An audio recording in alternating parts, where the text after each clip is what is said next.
Hi, welcome to Awakening Soul Truth. I'm Allison Ledbetter, and this is Robbie Short, and we are healers, meditation teachers, Reiki masters, and she's a yogi, and I am a medium. And today we are discussing the middleman. Dun, dun, dun, dun. It's the middleman between you and God, and there is actually not one, but you've been told, not everyone. But there is a reoccurring theme with humanity, and lots of the healings that we do and what we encounter is that people trust something else besides their direct connection to their own heart and to God. And so the biggest number one source of this is priests, ministers, gurus. Anybody who says, I am between you and God.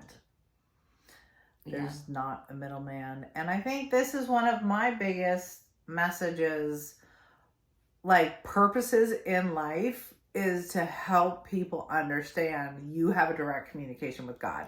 You are directly loved by God.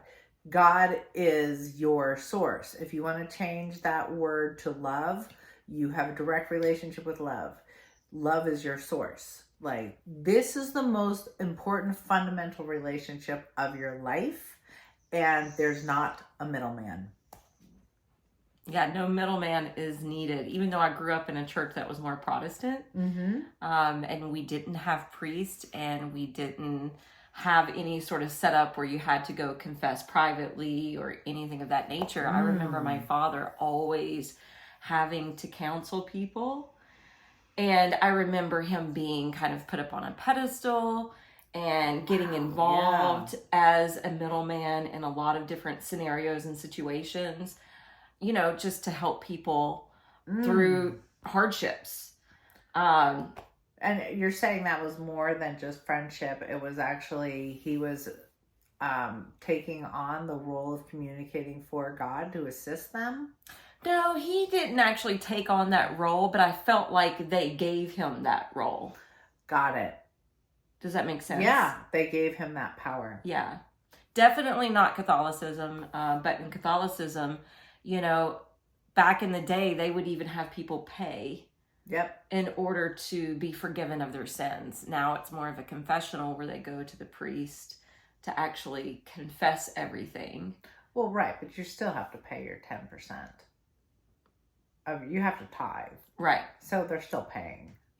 Pretty sure you don't actually have to pay God for a conversation. No. And I think people really falter because they don't know that God's answering. And so if we can learn how God answers us, then it would really help. So I think that's one of the solutions. We can ask God to give us a sign. We can actually go into the meditative state where I think it is the listening to God. So we present a question, we integrate, and then we can feel the answer. And feeling your body is really important. Yeah, I mean, even in the yogic traditions, even though that's more of a spiritual path, there's something called gurus, and gurus are nothing but master teachers. But in a lot of lineages of yoga, they will ask you to take on their leader of that style as their guru. Okay. And a lot of those gurus have fallen from grace a little bit because we discover they actually are human, and just like any human, they make mistakes. And so there's been a lot of that kind of coming out since the Me Too movement, even with Kundalini Yoga, Yogi Bhajan. He was actually one of the gurus that was very well revered and respected, but a lot of things have come out about him. And there was a book written, and even the person who wrote the book, I don't think really understood the full capacity of the manipulation that she had encountered with this person. I mean, obviously she did, or she wouldn't have written the book. But you could also tell through the writings that she was very hook, line, sinker with this person in their teachings and everything that they would say. He would even put couples together that didn't know each other and say, or break couples up and say, no, you need to be partnered with this person. Because a lot of gurus do develop kind of psychic powers, right? And they demonstrate these psychic powers. But when this is demonstrated, then their followers look at them as being like all powerful, all knowing, like a god. Right. And then will listen to what they say and abide by what they say. And Wow. I've never subscribed to that, probably Right. because of my religious recovery. I never wanted a guru, or never really sought out a guru. You have to be your own guru. I can trust that I have a heart that has soul energy or pure divine energy at it, the center that's going to guide me. So you don't actually need a person outside of you to direct your life. Right. A lot of people will use a man, especially women. I think that's really starting to fall like apart. husbands and boyfriends. Yeah. And I think we really need to be clear, like, there is such thing as partnership, and there are roles that two people might share, and we can't even define those roles between male and female. It is just maybe sharing an outcome or loving and supporting each other. But a lot of times you'll actually see where one's more in charge, one's calling the shots, one's in control of the relationship. In America, we call it the one that wears the pants. The one that wears the pants in the relationship. Yes. Yeah. Yep. Also discernment. Yeah. You know, we for lots of times for these middlemen, you know, people go to them for advice. Right. And it's like, why not go inside and be in the question and then discern what you need based on what you already know? Right. That's I mean, I don't know. I just heard this gentleman talking about, he grew up as a preacher's child and he went to school for theology. He wanted to be a minister. And then at 23, he started questioning his faith, and he started questioning biblical text, and he just started digging a little deeper, becoming a seeker, talking about reading a book that was channeled by a woman, and she channeled Ra, the sun god of Egypt.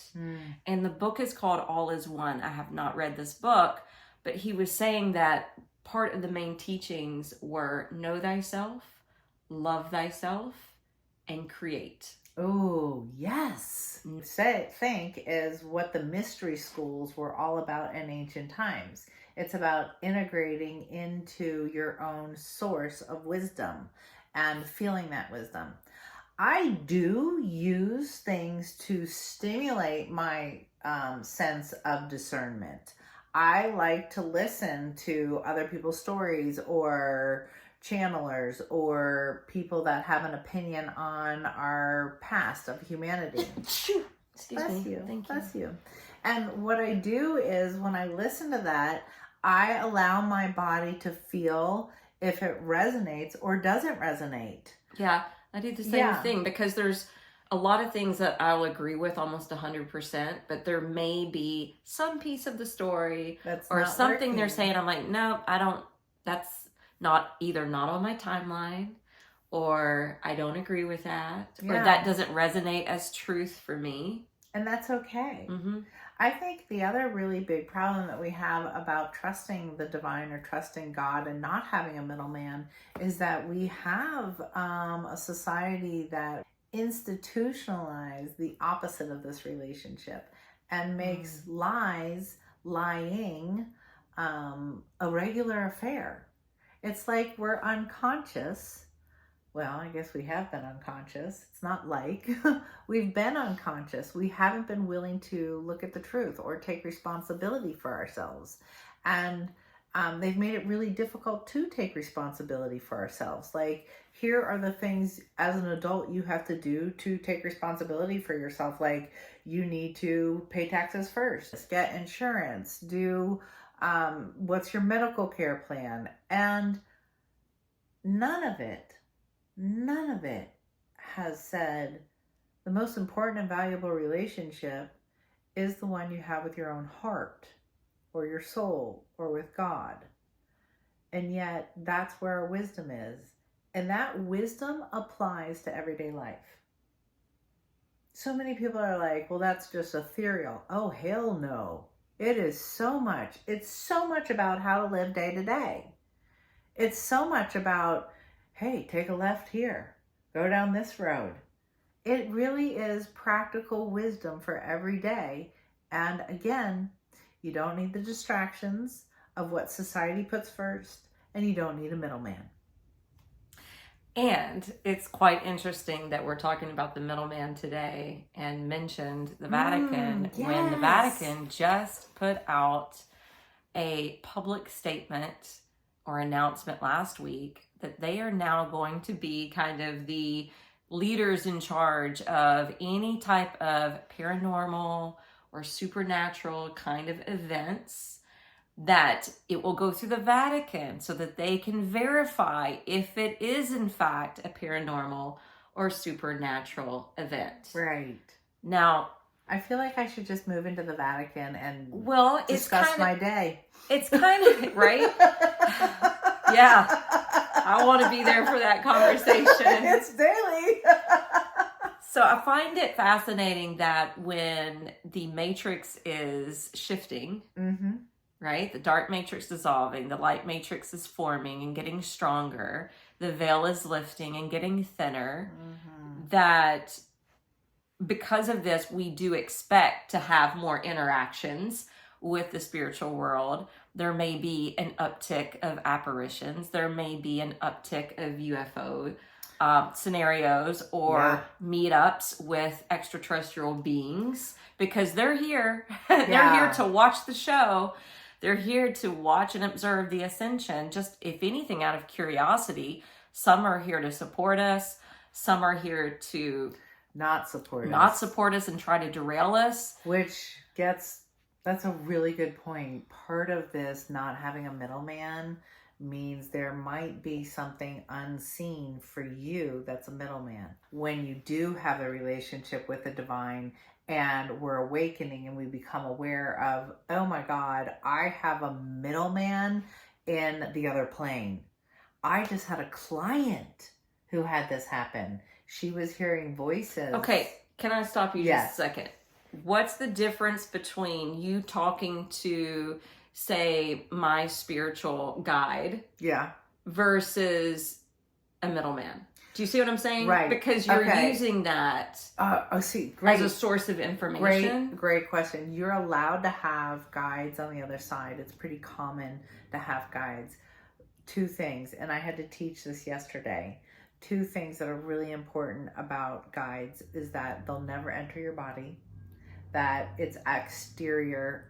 Even though you're using your intuition, and your intuition isn't with your five senses, but your five senses in another plane, it's your soul language. And we've talked about that before. So when you are experiencing a guide or a reminder, it's not full on inside of your body, a constant chatter. That can actually feel negative or bad. It can feel like I'm looking for advice that's still outside of myself, but it's internal at the same time. It's not a fine line. You can declare, I am a sovereign being and I refuse any attachments, any dark attachments, or beings that don't have their own connection to their heart and therefore are looking to you for source, and they give bad advice.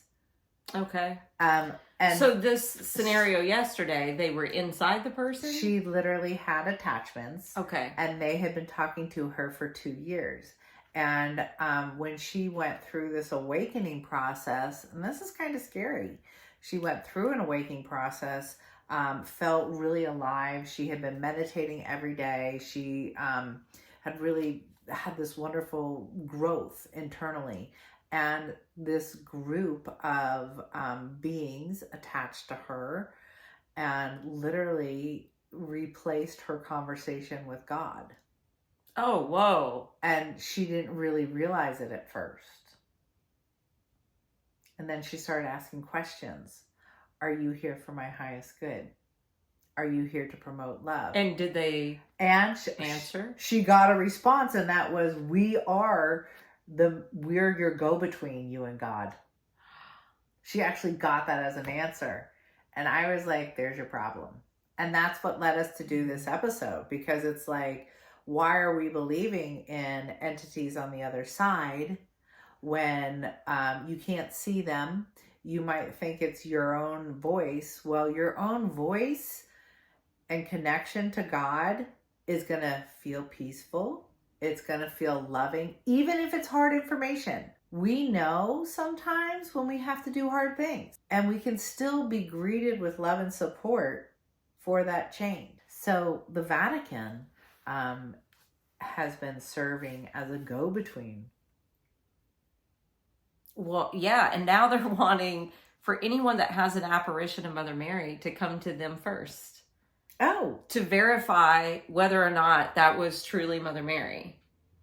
Wow. Well, if you're having that mystical experience, then you don't need that verification. No. You had it firsthand experience for yourself. Absolutely. So trust that. You are allowed to trust having conversations with divine beings. They want to have conversation. I would find it very difficult for any being of love to make a judgment on how we love. Totally agree. And so to allow love to be supportive and kind, that's the rule. If it's supportive and kind and not controlling and dictating. Again, you don't want your love to have a middleman on expression of yourself.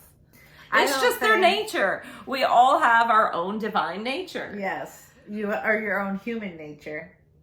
And your divine comes through that. And it's a symbiotic, beautiful relationship.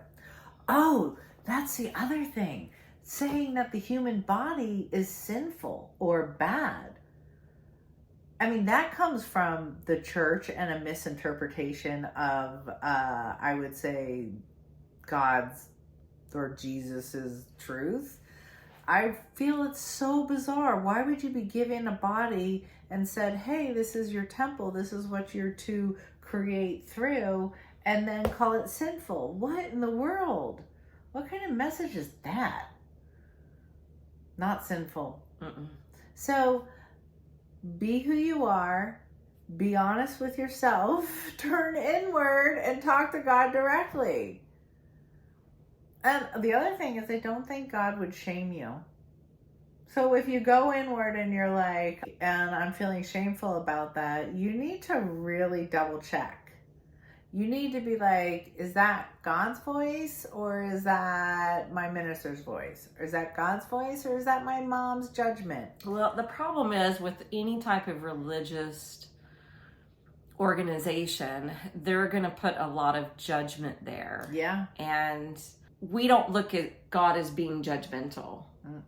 We look at, I don't know how you see it. I'm assuming we probably see it the same way, but I feel like when we go through our life review, it's kind of us kind of judging ourselves in that moment and not really, again, judging, but noticing the judgment we have on ourselves. Yes. And then being able to see the ripple effect of both the good and the positive effects and the negative and the harmful effects. Mm-hmm. And be able to learn from that. I don't feel like God's showing us that out of judgment. Right. Well, and that it's a learning process. Right. That process at death is also every day. Yeah. So it's so important to recognize that whatever set of circumstances that you have manifested in the physical world, even as a small baby, these are the circumstances that are not sinful, but are providing you with an opportunity for growth. Yeah. For awakening. Hence this channel. You are awakening.